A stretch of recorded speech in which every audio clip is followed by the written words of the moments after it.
Hey guys, what's up? It's Stacking Chairs, the youth ministry podcast all about serving in youth ministry, whether it be youth group or youth camp. Whatever God has you serving in, that's what we're talking about. I'm one of your hosts, Josh Paulhamus. I'm joined by my fellow host and good friend, Kyle Gray. Josh, Earl Gray.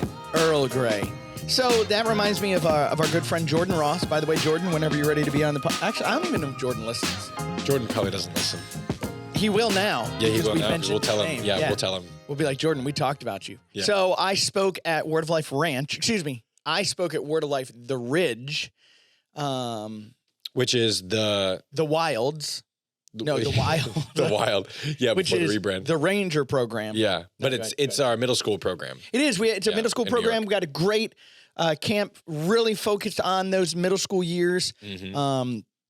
Bobby Brown just doing an incredible team with his job with his team there, crushing that. Yeah. Really, that is such a pivotal age. Oh, my word, yeah. And really, really important because they are, it's like you're coming out of kids ministry. Mm-hmm.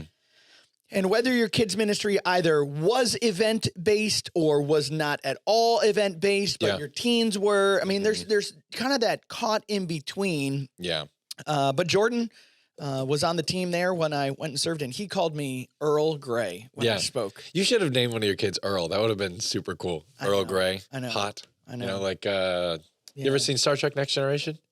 I have. Yeah, that's what he says every time he gets a drink. Earl Grey, hot. That's Captain's log. Nice. How do we cut all this out? I know. Hey, but Josh, we're kicking off the fall. Yeah, man. It's good to be back in the saddle again. It's too bad you don't play like audio clips like songs. I know. We talked about doing it at the beginning. There's like a song. Yeah.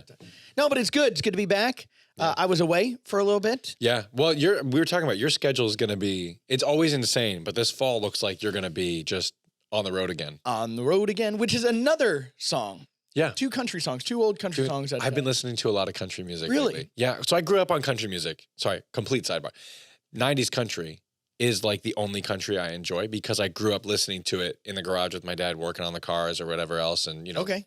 Well, also like, driving down the road to go hunting or shooting or whatever. Bring out all the country side to me right now. Yeah, I appreciate it. 90s country is the country. And so Nice. I've been on a kick lately for about a week now. I've been listening to 90s country in the garage while I work on stuff. Really? Or whatever else, yeah. You know what's funny is about 2 weeks ago, I was on a big 90s country kick. Were you really? I was. And my daughters are like, what are you listening to, Dad? Oh, man. We got to double down on this. Anyway, so Jordan, you're more than welcome to come, be on the program, check it out. But and I was going to take it as a segue to say, Kyle, we're going to be doing next week. Probably a lot of times this semester. Semester. I like that word semester. Semester. It's a good word. We will be doing some remote stuff. We are going to be doing some remote stuff. I'm going to be traveling. I need to make sure I remember. I might need Don't to forget your mic. Don't forget my mic. Don't forget your mic. Although I am going up to New York, and I bet they have mics. Yeah, we can always there. take something from them. Yeah. Yeah. I'm hanging out with Scott Foreman. I could. Yeah. Scott's been on the show. Scott has. Scott could be back on the show. Yeah. But yeah, no.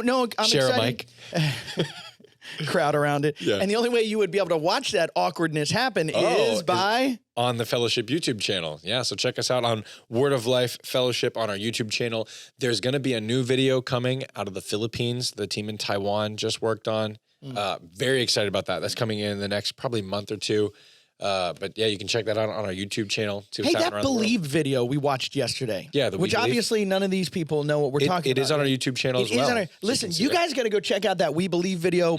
Probably one of the best videos. It's pretty great. That we've had we have some pretty great videos. Yeah. Stacking chairs videos, riding in style with Ethan and Kyle videos. Stacking chairs videos. No, so Brian Hosan, who has been a longtime friend of the ministry. Are you kidding me? That was a Hosan video? It's a Hosan video. I should have known. You should have known. Brian Hosan, by the way, whenever you're ready to be on the program, would love to have you on the program. Yeah, so Brian did that. And then the voice of that is actually our director for Rwanda, David Tubere.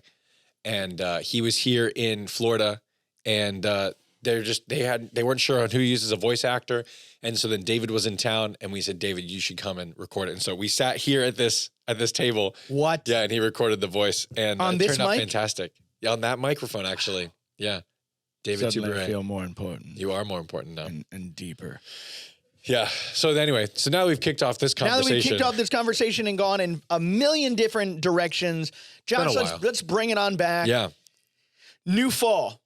Yeah. So I've been doing this series at my youth group, as I'm the middle school youth pastor at a church. And we've been talking about New Year. Yeah. New year, new you. New year, new crew. New crew? Year, new like do. And so we talked about, hey, let's focus in on our personal growth. Let's focus on connecting with other people. Let's connecting on figuring out new ways to step out and serve. But Josh, there's something about this fall time. Yeah. Not only pumpkin spice lattes, which we can talk about in a second, but it gives a natural restart, rebrand, kind of kick off, rally everybody around. It's funny that that death kind of makes you feel alive because all the trees are dying, but it's so beautiful, and it's like it's like an opportunity for rebirth. You know, the winter kind of is a dull season. Well, and everybody kind of scatters everywhere, and so now you can kind of come back together. You've got school, you've got all that stuff. Short little caveat: where do you sit on warm apple cider? I love warm apple cider. Yeah. I mean, I grew up. If you had the choice between warm apple cider and a good cup of coffee, what would you? Man, that's tough. I love like hot black coffee. So I drink every day, and I'd probably much prefer that. But in the right like scenario, I would be like, if I was given the two options, I'd probably pick the hot apple cider because it's something I don't do often. Yeah. And especially in the fall when it's nice and chilly outside. Oh man, listen, there's nothing like some Pennsylvania backwoods like event with the youth group, and they've got apple cider out there, and you're like, oh, you know it's going to be so good. It's going to have the right amount of cinnamon. There's a student this year who grew up not far from my, like where I grew up back home. Yeah, and I started talking, and that's why I got on the 90s country kick, is because we were talking about Pennsylvania and Middlesworth chips. How do you feel about cold apple cider? I love cold apple cider. You know what cold apple cider is? It's just cinnamin apple juice. It really is. You know what it really is? Like if you think about it, we just call it cider. It's really not that special. Yeah. It's just slightly more tart apple juice with cinnamon. Yeah. You know what I'm realizing? We've talked for probably 10 minutes, and we're getting closer to ninjas or butterflies than we are to stacking chairs. Hey, speaking about ninjas or butterflies, we got to get them back. Yeah, we do. No, but we're talking about just random stuff. We're going to have to do a second podcast. How about pumpkin spice lattes? Because I'm going to be honest with you. I'm going to make an announcement. I'm not a pumpkin spice guy. What? I'm not. Why? Well, half of the stuff that I think is now everything is pumpkin spice. Just tastes like scented candles. I love scented candles, though. I love scented candles, too. I just don't want to eat them. Well, now I do, I guess. No, Are you a pumpkin spice latte guy? I love pumpkin spice. How about a cold pumpkin spice latte? Probably not as... I like the pumpkin flavor. Piece of pumpkin pie. Well, because my wife loves it, and so on Thursdays at Starbucks, they have a new deal, I guess, this month where you buy one, get one free if you get anything fall flavored. And we don't go to Starbucks because it's mad expensive. And it's angry expensive. It's angry expensive. Bella and I, she came over the other day, and I snuck out of work for like an hour, and we went over to Starbucks and did that. I got pumpkin spice. It's good. Speaking about new life and Mella. Yeah. Mella's pregnant. Yeah. How's that going, man? Dude, 6 months pregnant, and we got a little boy on the way. That's crazy. Yeah, it is insane. It hasn't really set in yet. It's kind of weird. Have you decided what you're naming this young Padawan? I like that. We have some names picked out that are sitting kind of in a queue, figuring out which one we like. Some family names, some names we just like the sound of, and then like some names that are kind of more on the side of like, oh man, this would be like a good representation of how we want to lead our son in living for the Lord. So you know, like there's like those three kind of options going back and forth, and so we're still figuring all that out. I'm gonna highly recommend the name Kyle. And that would mark all three boxes then. We'd be set. It would. Kyle, Paul Hamus. And a good friend. You know, so like Does Kyle mean a good friend? No. Oh. Kyle actually either means good looking or pile of sticks by the river. Oh. I think the latter name is what we'd choose. That's oh, look at that Kyle sitting there right over there. The pile of sticks. Hey, could you go grab the Kyle? You know? Oh, I kind of hear it now. Yeah. Anyway, so kickoff events. So full circle all the way back. No, I just had a little junior high moment there. Yeah. Sorry. And I get you. So as we're back in junior high, but new year, new you, new year, new crew, new year, new do.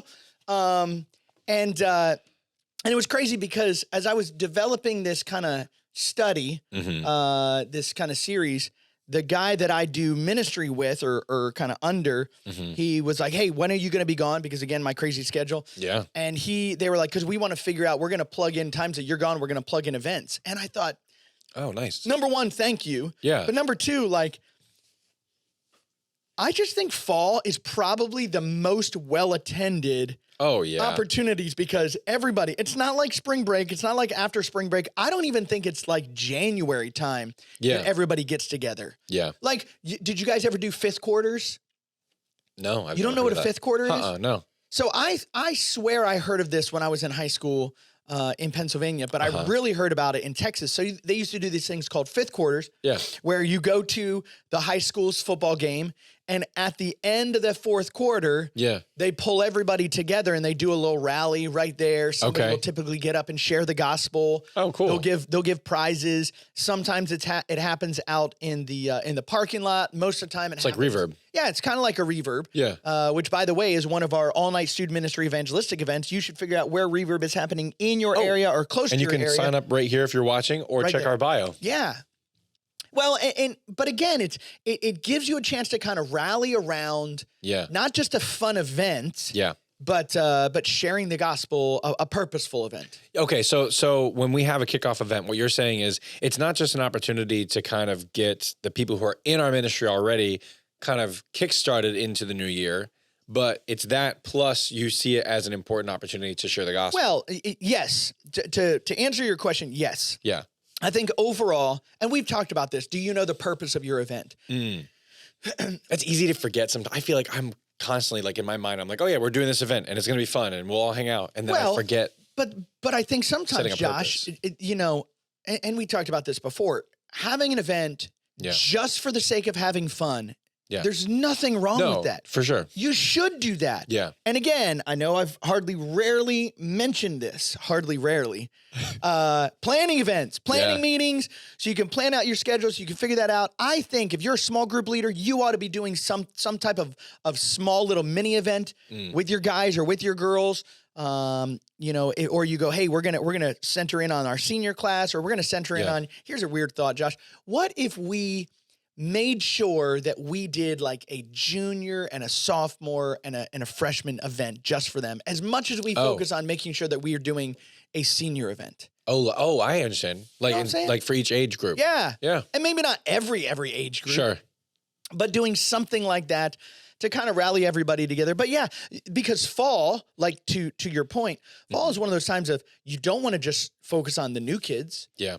You want to focus on the kids that you have. And so how do you balance that between that kind of discipleship, kind of kickoff, kind of evangelistic? So do you think the better way to, because as you're kind of balancing those things, one thing I had written down earlier as we were talking about this is it better to do, or it's probably the answer is just it depends, but is it better to do an event? Is it better to do like a retreat style thing, or just like maybe a whole day event? Like you have a single meeting. Do you do like a week, or do you do like a whole day event? Like how did you guys? I know like growing up in Olympian clubs with the Word of Life program at my church growing up, we did a kickoff event, and it was always a bonfire and capture the flag, and so. Bunch of hot dogs from the local. There was actually like a local meat packing plant that like we got fresh hot dogs from every time, and I don't know why that was so special to us, but special hot dogs, and we'd have a big bonfire. Everyone would cook their own hot dogs, and then we'd play capture the flag for like an hour or two, and then we'd play tug of rope and everything. But that was the same kickoff event every single year. It was always at my parents' house, and then it moved to someone else's house, but that was something like that we really enjoyed, and it was an evangelistic event, but also like, hey, we're going to get this year started. So what's the benefit when you're kind of eyeing up, hey, do we do a day-long event? Do we do a single meeting? Or do we do something like a retreat? We go away for a few days. What's the benefit of choosing between those three? Well, it depends. Yeah. I set you up. Yeah, you did. The end. Well, but I think you've got to figure out who you're trying to reach and what you're trying to do. A day event might be perfect for your kids that are so involved in everything else that there's no way they can get away. It might be the best thing you can do. It might be the only thing that you can do. At the same time, and youth pastors, I listen up close. All right, turn that dial up another tick or two. To 11. To 11. Why are we constantly rearranging our schedule around the sports schedule? I'm not saying you shouldn't be aware of it. I'm not saying that there aren't going to be kids in your youth ministry that are going to choose sports over your thing. But I am watching far too many youth pastors and far too many churches bow at the feet of, well, nobody's going to show up because it's a sports thing or because it's a kind of whatever else. And I'm like, are you kidding me? It reminds me of what my pastor's been saying lately. He's been saying we are too often preparing our children with VeggieTales Christianity, which is, hey, you know, love people, love each other, which is all important parts of being a Christian. You should love people and love each other. Yes. But the one thing he says is we should be preparing our children for inevitably, like they're going to suffer for the cause of Christ. Right. And if they only ever hear, oh, Christianity is just kind of a thing you do so you're nice to people and you're a good neighbor to people. And that's all Christianity is to them. And it's just this cultural little phenomenon. Yeah.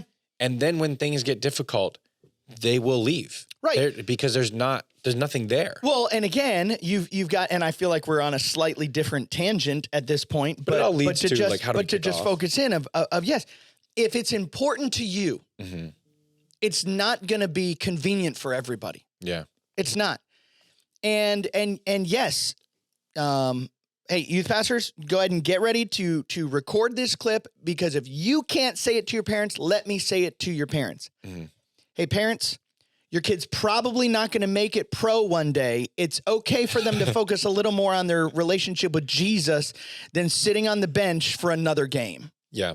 But honestly, Josh, here's, I can remember, and I think we've mentioned this, like, I mean, we're almost a year and a half into this thing, which is we are. We're over amazing. A year and a half in. But Josh, I remember in high school, my practices ended in time for me to make it home for dinner.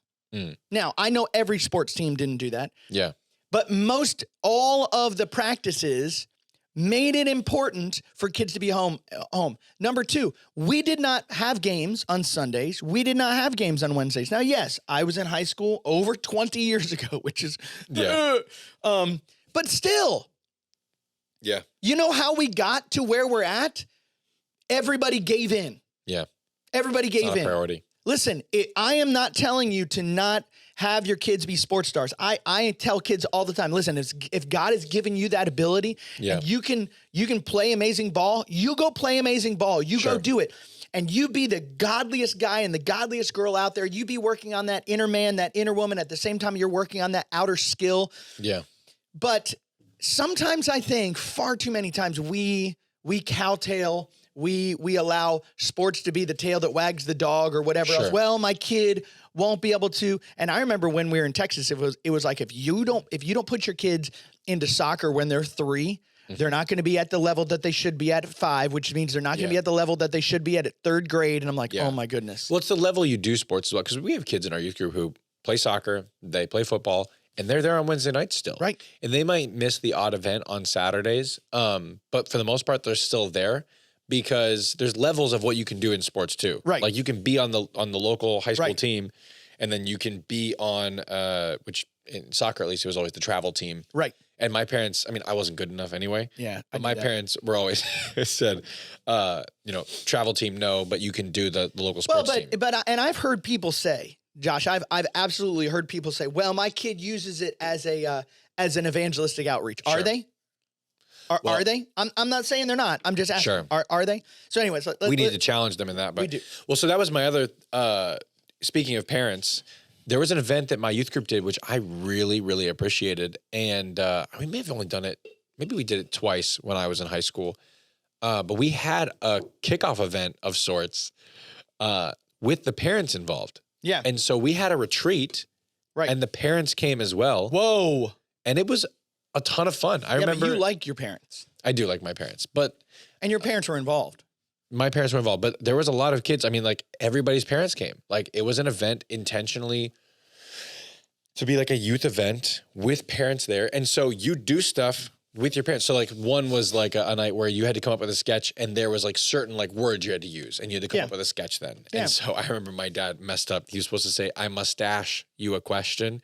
And he said, I mustache ask you a question because he didn't realize that was the pun. Yeah. And so the whole church then, it was always, oh, I mustache ask you a question. They'd always say that. And so it became this big running joke. And you had, it talks about, oh man, I'm hurting myself here, but I don't remember the passage where it talks about how like, you know, older men train younger and older women train younger. Yep. There's an aspect of youth ministry. And in these kickoff events, you have an opportunity to bring in an older generation with your younger generation as part of that kickoff to encourage and give them an opportunity to say, hey, here's someone who can disciple you beyond just your small group leader or beyond just your youth pastor. Right. I think maybe we think too narrowly sometimes because, you know, the idea of, hey, you have a senior night, have a different age group night, have a different age group night and do all that stuff we talked about.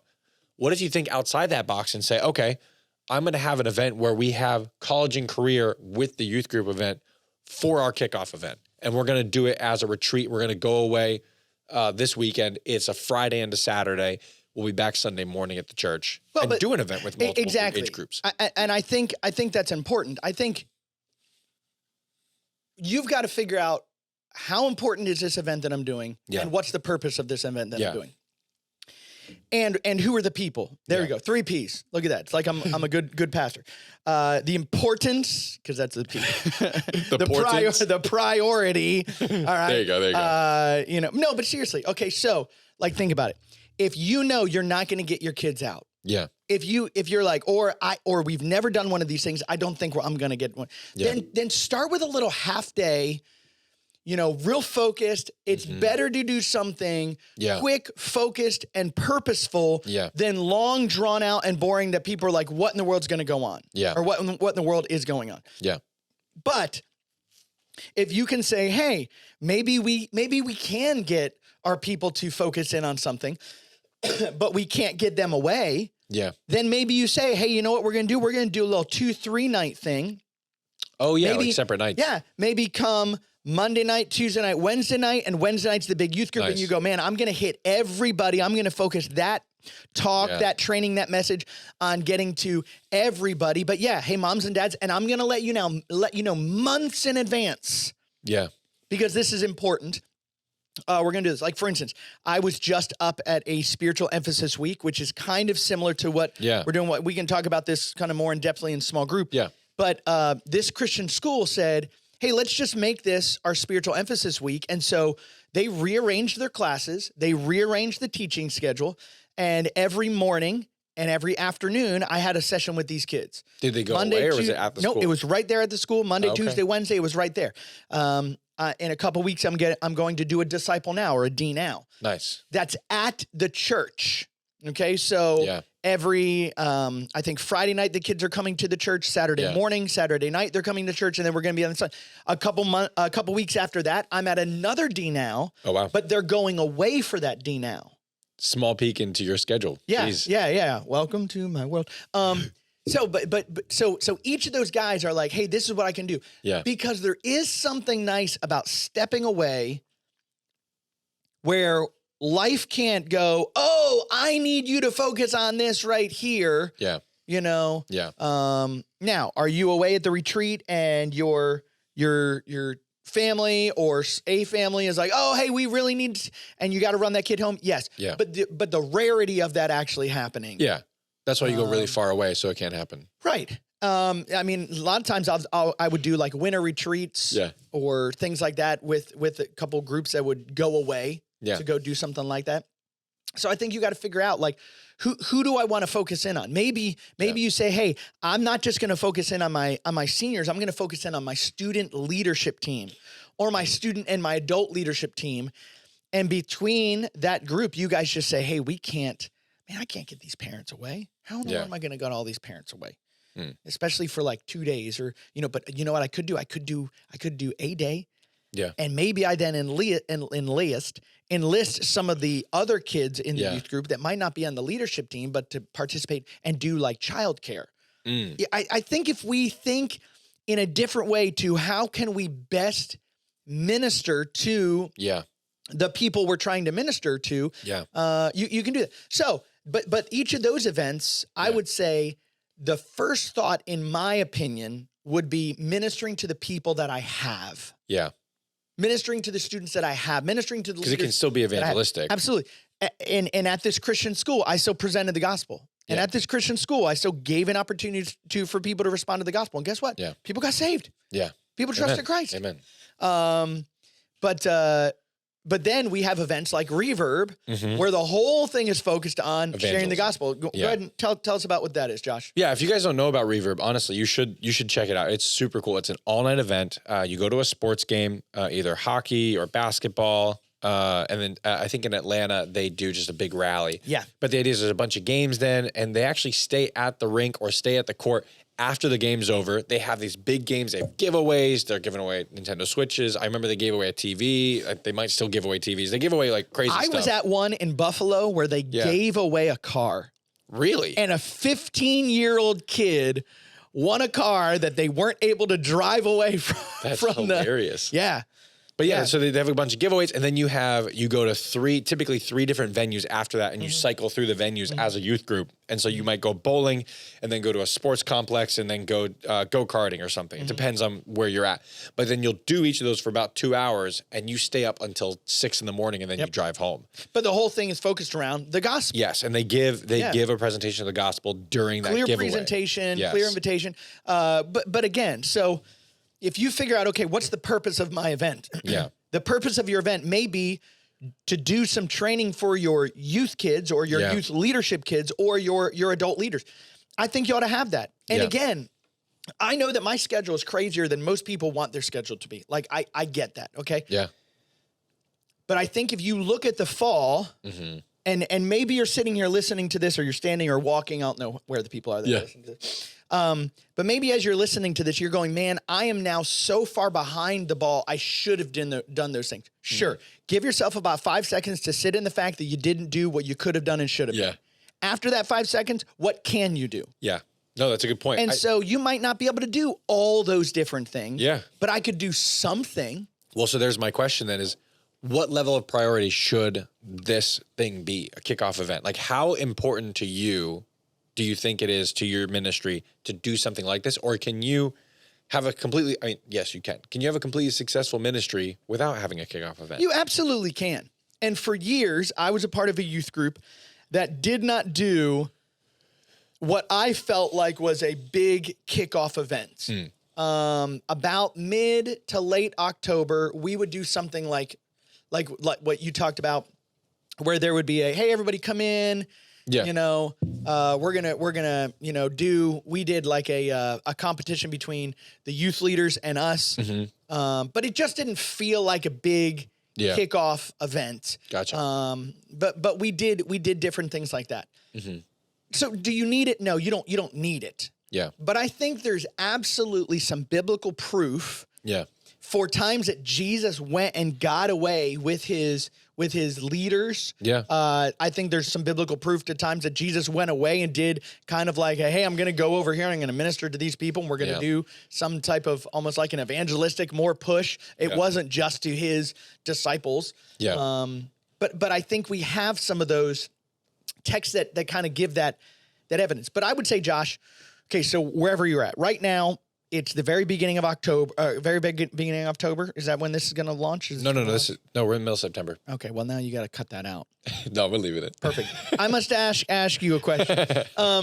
So you're sitting here, just before October. Yeah. You're thinking, I have October and November. Yeah. You've got 2 solid good months that you could plan 1 or 2 things. Yeah. And I would say, I'm not the guy that says that you need to have an event every single month, but I would say, especially that fall time, I think you need to have some type of a time for your youth leaders or your leadership kids where you're saying, hey guys, we're gonna really focus in and we're really gonna kick this thing off. Yeah. I think you could do it again in January. Yeah. But don't waste the time that you have now. But maybe you do that time first, which I would recommend you do that time first, and then you do that evangelistic event sometime in November. But now hopefully you've got everybody on board. Yeah. Kind of focused in. Yeah. For instance, at the church that I serve at, that hurricane came through. Yep, totally rearranged all of our plans for the fall. And I was just talking to the head youth pastor yesterday, and he said, hey, you could start your next series this Wednesday night. Yeah. Or if you did like a one-off, you could kind of come out of there. And I said, well, actually, if I do the one-off, the next week is missions conference. Oh, okay. And I said, actually, how cool would that be if we came out of missions conference into this focus? The study that I'm going to do is a study on Jesus going through in the book of Mark and making his way to people. And I thought, how cool would that be if we all came together as a youth group for missions conference. Yeah. And then the next 4 or 5 weeks, we talked about being on mission and looking for. Yeah. And I thought, man, that's and again, Josh, when you sit down and you take the time to do that calendar planning, and you sit down and you take the time to build out that plan, you can kind of, let's use this as a time to launch out. The big homecoming game is at our school this year, or this is going on and the school's not. Hey, let's capitalize on that and make a big deal for our youth group. Yeah. Well, it reminds me, that's why they named 5151. That's right. Because you build your curriculum. So if you don't know, Word of Life's curriculum for the youth ministry for like youth group age, it's called 51 because it's for the 51 weeks out of the year that you don't have that, camp or D-Now or whatever else. And so you build around that. And so a kickoff event could be one of those events. Absolutely. Then you build off of. Absolutely. And I see the benefit of that.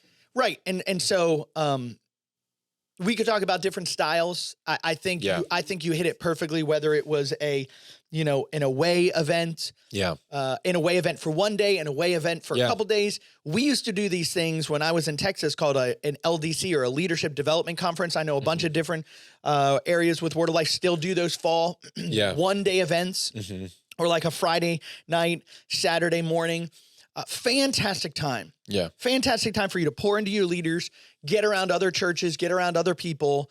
Which can I take a little caveat? If you go to a conference, don't just hang out with your leaders.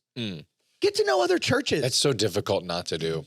I'll be honest. Like when I go to an event, not to just hang out with your leaders. I've made it a point to like go and meet some other people. Now I've met some other youth leaders and youth pastors, and it is really great to like build that connection. I say that all the time at summer camp. I'm like, you churches that are here, get to know another church that's here, because I promise you, what you guys are going through, you're not the only church that's going through it. Yeah. And you may interact with a church that has gone through it. Yeah. Or you may interact with a church that is going through it right now. But if anything else, it's nice to know you're not the only ones. Yeah. And just encourage each other. Even if it's, hey, man, this is really terrible. Oh, yeah, me too. Man, this is really horrible. But again, so one day, couple days or nights, or whether it's, like I said, that spiritual emphasis week every day. Yeah. Or maybe you get away. Whether you're doing a discipleship event for your students, leadership training, which is kind of still discipleship, or an evangelistic event, or, like a lot of these retreats, you might incorporate all aspects of that. Yeah. Hey, we're going to do some breakout seminars and do some training. We're going to, allow the majority of our teaching to be gospel focused, but really, hey, how are you allowing the gospel to impact and influence your life every single day? And then presenting the gospel. Yeah, no, kickoff events and pumpkin spice lattes is what the fall is for. Okay. And like you said earlier, tug of rope. And tug of rope. Did I say tug of rope? You said tug of rope. Did I really? Yeah, I was about to yank on that cord. Yeah, I know it's pull of war. Now we're into small group. And today we'll just kind of talk about, you did a kickoff event, and I want to hear how it went. I did. So this was actually the second time I got to go to this Christian school. Okay. Which, let me just say, one of my favorite things is to be able to go back to places that I've already been. Very rarely do I get to go to a place every year for a couple years straight. There was one winter retreat, I've told you about this, that for like 6-7 years, I was their winter camp speaker. And it was awesome to just watch these kids grow up. Watch them that develop. Is kind of cool. It's not normally the way that it is. Yeah, no. But yeah, so I got to go back to this Christian school. It was a little different because, again, it was in the school day. Yeah. But it was a lot of fun. And there was one or two things that I and the spiritual director, I forget what spiritual emphasis director, I forget what his title actually is. Okay. Logan, whenever you're ready to be on the show, we'd love to have you on the show. Yeah, come on down. But as we were going through, I said, hey, we did this last time. He's like, no, let's do that again. Let's do it again. Well, the very last day, one girl goes, oh, I remember. Did you do this when 6 years ago when I was at that. But yeah, so we talked through the life of Joseph, and cool. I compared it to where they were right then and there in their lives and kind of walking through. I thought it was kind of cool that school was willing to rearrange their school day. Yeah, that's interesting. And all the teachers worked together. The teachers were the spiritual emphasis directors of the different discipleship times. And so interacting with those teachers afterwards that were saying like, hey, my kids are saying this to me, man. My kids are coming out of chapel and they're like, hey, this is what I got out, or this is what stuck out to me. It was just kind of really, really encouraging. Yeah. You know, that is super cool. Got to see some kids make decisions to trust Christ. Yeah, no, that's awesome. Got to see some kids make some decisions to get some things right, and actually even gave them a time to get up and go grab a person. I think I'm going to start doing this more. Yeah. But I said, if you've got something that you need to make right with a person in the room, go grab him. And Bream does that, right? He was the one that I observed it. Yeah. And I was like, man, this is powerful. Yeah. No, he doesn't have a monopoly on it. You're allowed to do it. Well, I think Jesus did it. Yeah. Oh, yeah. If you're at a worship service and you know your brother has a sin against you, leave your offering and go. Yeah, we'll give him that one then. Yeah, right, that makes sense. There you go. All right, man. Well, I know you have a meeting coming up. And guys, don't forget, next week we will be the second time we've ever done a Zoom in call. But Kyle got a microphone. Kyle's got some headphones. Kyle got a microphone. And he's got a crazy schedule, so that's what we're going to do. So. I do. It's going to be different, but it's okay. Yeah. But Josh, this has been Stacking Chairs. Yeah. Youth Ministry podcast about all things youth ministry. Yeah. Whether you're working youth camp or youth group or whatever. Hey guys, it was great to see you today, or great to have you listen to us today. Yeah. We would love to hear from you. Share, subscribe, comment. Yeah. Send us ideas. Where can they email an idea? StackingChairsPod at wol.org. StackingChairsPod on all our social media. Check out Reverb. It'll be in the bio. And most importantly, don't forget to stack those chairs!